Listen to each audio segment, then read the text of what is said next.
வணக்கம் நண்பர்களே. நம்ம இன்றைக்கி இந்த வீடியோவில் என்ன பார்க்க போகிறோம்னா, டிஎன்பிஎஸ்சி இனி வரும் காலங்களில் தேர்வு எழுத இருக்கும் தேர்வர்களுக்கு சில முக்கிய அறிவுரைகளை வெளியிட்டிருக்காங்க. அதை பற்றி நம்ம இன்றைக்கி பார்க்க போகிறோம். சரிங்களா? அதாவது டிஎன்பிஎஸ்சி இன்று வெளியிட்டுள்ள செய்திக்குறிப்பில் என்ன சொல்லியிருக்காங்கன்னா, தேர்வாணையத்தால் நடத்தப்படும் போட்டித் தேர்வுகளை எழுத விரும்பும் தேர்வர்கள் பின்வரும் முக்கிய அறிவுரைகளை தவறாமல் கடைபிடிக்குமாறு கேட்டுக்கொள்ள அப்படின்னு சொல்லியிருக்காங்க. அது என்னென்னு பார்த்தீங்கன்னா, காலை 9:15 மணிக்குள் தேர்வுக்கூடத்திற்கு சென்றடைய வேண்டும். இதற்கு முன் நடத்தப்பட்ட தேர்வுகளுக்கு தேர்வு தொடங்கும் வரை தேர்வர்கள் அனுமதிக்கப்பட்டனர். தற்போது இந்த நடைமுறை கைவிடப்பட்டுள்ளது. காலை 9:15 மணிக்கு பிறகு வரும் தேர்வர்கள் யாரும் தேர்வுக்கூடத்திற்குள் நுழைய அனுமதிக்கப்பட மாட்டார்கள்னு சொல்லியிருக்காங்க. அதாவது நம்ம இதுக்கு முன்னாடி எழுதின டிஎன்பிஎஸ்சி எக்ஸாம்லாம் பார்த்துருப்பீங்க. நம்ம எக்ஸாம் தொடங்கி 10:30 வரைக்கும் கூட நம்ம ஹால்குள்ளே போகலாம். ஆனால் இனி வரும் காலங்களில் என்ன சொல்லியிருக்காங்கன்னு பார்த்தீங்கன்னா, 9:15 மணிக்குள்ளே தேர்வுக்கூடத்தில் இருக்கணும்னு சொல்லியிருக்காங்க. அதுக்கு மேலே தாமதமாக வரும் தேர்வர்கள் தேர்வு எழுத அனுமதிக்கப்பட மாட்டார்கள்னு சொல்லியிருக்காங்க. எனவே நீங்கள் எக்ஸாம் எழுத போகிறவங்க காலை 9:15 மணிக்குள்ளே தேர்வறைக்குள் இருக்கும்படி பார்த்துக்குங்க.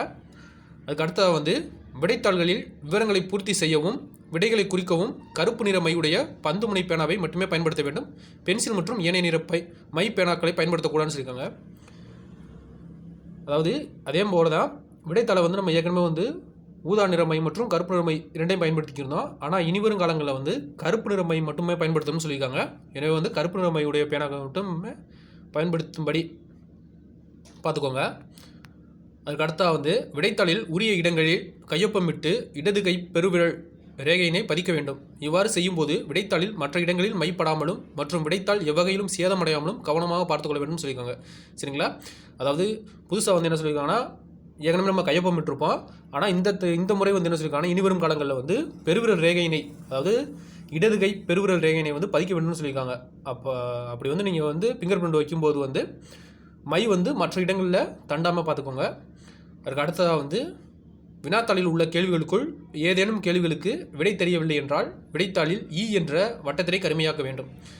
இதற்கு முன்னாடி இருந்த ஓஎம்ஆரில் நமக்கு 4 ஆப்ஷன் தான் இருக்கும். ஆனால் இந்த தடவை என்ற அடிஷனல் ஒரு ஆப்ஷனை கொண்டு வந்திருக்காங்க. அது எதுக்குன்னா, உங்களுக்கு அந்த கேள்விக்கு விடை தெரியவில்லை என்றால், சரிங்களா, ஒரு கேள்விக்கு உங்களுக்கு விடை தெரியலைன்னா நீங்கள் ஈங்கிற ஆப்ஷனை நீங்கள் குறிக்கணும். சரிங்களா? அப்படின்னு சொல்லியிருக்காங்க. அதுக்கு அடுத்த விடைத்தாளில் ABCD மற்றும் என்று ஒவ்வொரு விடைக்கும் எத்தனை வட்டங்கள் கருமையாக்கப்பட்டுள்ளன என்று எண்ணி அந்த மொத்த எண்ணிக்கையை உரிய கட்டங்களில் நிரப்பி கருமையாக்க வேண்டும். இந்த எண்ணிக்கை தவறாகும் பட்சத்தில் தேர்வர் பெறும் மதிப்பெண்ணிலிருந்து 5 மதிப்பெண்கள் குறைக்கப்படும். அதனால் இதனை கவனத்துடன் பிழையில்லாமலும் சரியாக எழுதி கருமையாக்கப்பட்டுள்ளதா என்று உறுதி செய்து கொள்ள வேண்டும். இச்செயலை செய்வதற்கு மட்டுமே ஒவ்வொரு தேர்வருக்கும் தேர்வு நேரம் முடிந்த பிறகு 15 நிமிடங்கள் கூடுதலாக வழங்கப்படும் சொல்லியிருக்காங்க. அதாவது 1 மணி முதல் 1:15 மணி வரை இந்த செயல்பாட்டினை செய்து முடித்து விடைத்தாளினை தேர்வு வரை கண்காணிப்பாளரிடம் ஒப்படைக்க வேண்டும் அப்படின்னு சொல்லியிருக்காங்க. சரிங்களா? அதாவது என்ன சொல்லியிருக்காங்கன்னா, உங்களுக்கு கூடுதலாக 15 நிமிஷம் நாங்கள் கொடுக்குறோம். அந்த 15 நிமிஷத்தில் நீங்கள் என்ன பண்ணணும்னா, ABCD என்ற ஒவ்வொரு விடைக்கும் எத்தனை வட்டங்கள் கருமையாக்கப்பட்டுள்ளன, சரிங்களா, ஒவ்வொரு விடைக்கும் எத்தனை வட்டங்கள் கருமையாக்கப்பட்டுள்ளங்கிறது மொத்தமாக எண்ணி அதை உரிய கட்டங்களில் நிரப்பணும்னு சொல்லியிருக்காங்க. சரிங்களா? அந்த எண்ணிக்கை தவறாக நீங்கள் குறிச்சிட்டிங்களா, அப்போ 10ங்கிற இடத்துல நீங்கள் 9ங்கிற மாதிரி குறிச்சிட்டிங்கன்னா உங்களுக்கு 5 மதிப்பெண்கள் குறைக்கப்படும் அப்படின்னு சொல்லியிருக்காங்க. அதனால் அதை கரெக்டாக பார்த்து தவறில்லாதமே நீங்கள் குறிக்கணும்.